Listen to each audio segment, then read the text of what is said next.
Hasnabad police ठाण्याच्या हद्दीमध्ये जवळच असलेल्या एका व्यापाऱ्याच्या आयशर गाडीची चोरी झाल्याची जी तक्रार आहे, जो गुन्हा आहे, हासनाबाद या पोलीस ठाणे येथे दाखल झालेला आहे. आणि त्याच अनुषंगानं हासनाबाद या ठिकाणी नव्यानं रुजू झालेले सहाय्यक पोलीस निरीक्षक श्री उबाळे सर यांनी अवघ्या 8 ते 10 दिवसामध्ये या गुन्ह्याचा तपास लावलेला आहे. आपल्यासोबत उबाळे सर आहेत. सर, काय नेमकं प्रकरण होते गाडी चोरी जाण्याचं, काय सांगाल? दिनांक 7/4/2026 रोजी आपले राठी म्हणून इथले व्यापारी आहेत, त्यांनी त्यांच्या घराच्या बाहेर, दुकानाच्या बाहेर गाडी लावलेली होती. त्यामध्ये जवळपास 8.5 लाखाच्या सळ्या होत्या. त्या एका समीर शेख नावाच्या व्यक्तीनं, म्हणजे तपासात पुढे निष्पन्न झालं तसं, तर समीर शेखच्या नावाचे इस्मानं ती मास्टर चावी बनवून ती गाडी चोरून नेली होती. त्या अनुषंगाने माननीय जिल्हा पोलीस अधीक्षक श्री अजय कुमार बन्सल सर आणि अप्पर पोलीस अधीक्षक श्री आयुष नोपानी सर, तसेच उपविभागीय पोलीस अधिकारी श्री कटेकर सर यांच्या मार्गदर्शनाखाली आम्ही हासनाबाद पोलीस ठाण्याचे एक पथक तयार केलं. त्यामध्ये PSI तायडे आणि SC राठोड या दोघांचं पथक नेमून आम्ही सदर गाडी ही ज्या रूटनं गेलेली होती त्या रूटनं CCTV फुटेज चेक करत जवळपास 75 ठिकाणी CCTV फुटेज चेक केले त्यांनी. आणि शेवटी 40 गावमध्ये सदरची गाडी थांबल्याचं त्यांच्या निदर्शनास आलं. त्या पद्धतीने त्यांनी तिथं आणखीन गोपनीय बातमीदारामार्फत बातमी काढून त्यांनी तिथला जो स्थानिकचा आरोपी आहे ताबेश रफिक शेख हा त्यांनी निष्पन्न केला. त्याच्या विचारपूस दरम्यान असं समजलं की बाबा ही गाडी ओढत बाजारचा जो आरोपी आहे समीर रज्जाक शेख यांनी चोरून त्याच्याकडे आणली आणि त्याला तो जो 8.5 लाखाचा माल होता तो विकण्याचा प्रयत्न केला. तर त्याने तो माल समोर कोणी विकत घेत नव्हतं म्हणून त्याच्या शेतामध्ये तो माल टाकला आणि सदरची गाडी ही समीर शेख हा घेऊन कुठेतरी गेला होता. सर, एक साधा प्रश्न असा असेल, सध्या पोलिसांना कुठलाही तपास करायचा तर मोबाईल टॉवर लोकेशनमुळे सहज शक्य होतं.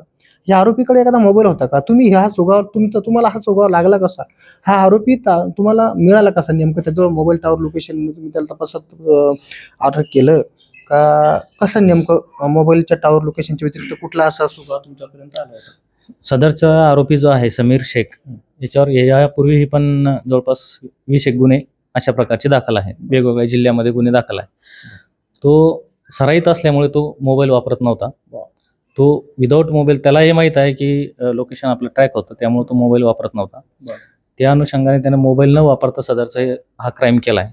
पण याच्यामध्ये आपल्याला आरोपीपर्यंत पोहोचण्यासाठी सगळ्यात महत्त्वाचा भाग जो भेटला आपल्याला तो म्हणजे CCTV फुटेज. म्हणजे जवळपास 75 ठिकाणी जे CCTV फुटेज आपण चेक केला. म्हणजे इथून हासनाबाद पासून तर 40 गावपर्यंत गाडी कोणत्या रूटनं कशी गेली आणि 40 गावमध्ये गाडी कुठं थांबली, कुठं काय ती माल उतरला गेला, या सगळ्या गोष्टी CCTV फुटेजमुळे आपल्याला शक्य झालं. सर, एक शेवटचा प्रश्न असा असेल, हे जे हासनाबाद पोलीस ठाण्याची हद्द आहे, या हद्दीची जी सीमा आहे ही खूप मोठी आहे आणि या अगोदर तर खूप असे काही गुन्हे दाखल झालेले आहेत आणि त्याचा आजपर्यंत कुठलाही शोध लावला नसल्याचं परिसरातील नागरिकांच्या मनामध्ये चर्चा होत्या आणि ह्याही गुन्ह्याचं असंच होईल असे पण चर्चा झालेल्या होत्या.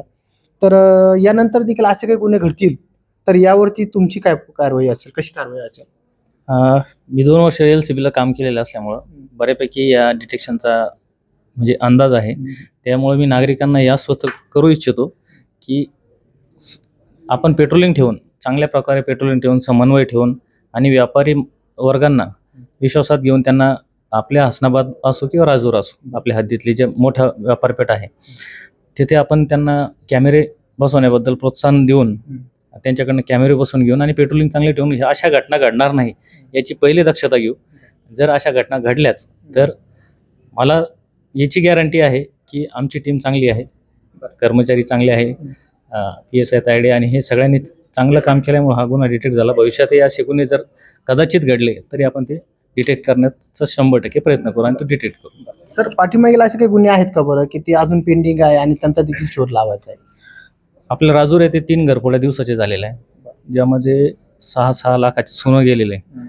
ते अजून अनडिटेक्ट आहे. आता याच्यानंतर आमचं सगळ्यात महत्त्वाचं चॅलेंज तेच असणार आहे की त्या गरीब लोकांचे जे घरं फुटलेले आहे, त्यात जे जास्त सोनं गेलेलं आहे तर ते आम्ही रिकव्हर करण्याचा प्रयत्न करणार आहोत. नक्कीच.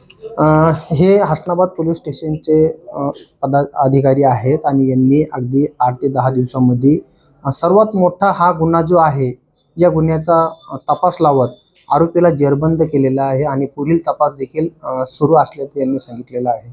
मात्र यानंतर ही जी आज झालेली जी कारवाई आहे, अशाच प्रकारे काम करणार असल्याचं देखील story.comशी बोलताना यांनी सांगितलं आहे. सोनाजी जोगदंडे, story.com, जालना.